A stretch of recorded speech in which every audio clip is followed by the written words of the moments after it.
વધીએ શિક્ષણમાં શ્રેષ્ઠ કામગીરી સરકારનું પ્રોત્સાહન 5000નું ઇનામ પરંતુ ઇનામી રકમ મેળવવા ખાવા પડી રહ્યા છે ધરમ ધક્કા। વાત છે મહેસાણા જિલ્લાના જોટાણા તાલુકાની, જ્યાં શ્રેષ્ઠ શિક્ષિકાનો એવોર્ડ મેળવનાર શિક્ષિકાને આવ્યો છે હળદૂત થવાનો વારો। ભામિની પટેલે જેટલી ખુશી એવોર્ડ મેળવવા બદલ થઈ તેટલો જ કડવો અનુભવ ઇનામી રકમ મેળવવામાં થઈ રહ્યો છે।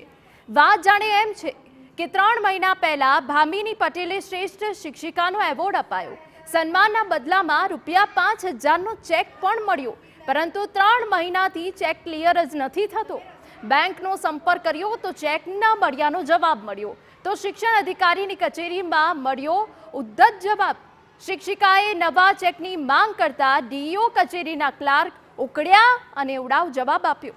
સાંભળો, ઇનામની રકમ મેળવવા શ્રેષ્ઠ શિક્ષિકાને કેવો કરવો પડી રહ્યો છે સંઘર્ષ।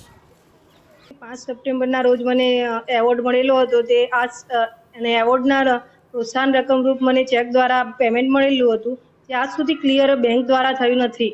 શિક્ષણ વિભાગમાં હું ગઈ એટલે મને પહેલા તો જવાબ આપવાની એમને ના પાડી દીધી હતી અને મને કહ્યું કે જાઓ જઈને બેંક ઉપર કેસ કરી નાખો, અમારો પ્રશ્ન નથી। જીતુભાઈ ક્લર્ક ડીઈઓ કચેરીમાં નોકરી કરે છે અને એવોર્ડ દરમિયાન સંપર્ક કરેલો હતો એટલે હું એમની પાસે જ ગઈ હતી।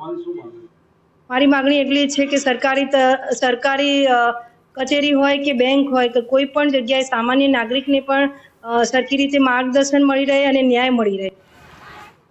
તો સાથે શિક્ષકો પણ શિક્ષણ વિભાગને વિનંતી કરી રહ્યા છે કે શ્રેષ્ઠ શિક્ષકનું સન્માન જળવાય અને તેમને મળેલી ઇનામી રકમ વહેલી તકે ખાતામાં જમા થાય। બેનને શ્રેષ્ઠ તાલુકામાં જે એવોર્ડ મળ્યો એના સાથે જે ચેક મળ્યો એ ચેકમાં હજી પણ એમને શિક્ષણ ખાતામાં જવું પડે છે ક્લિયર કરવા માટે, એના પ્રોત્સાહન ઇનામ માટે। એમને હજી ચેક ક્લિયર નથી, એમની રકમ મળી નથી, જે એમને તાત્કાલિક મળે તો સારું એમ।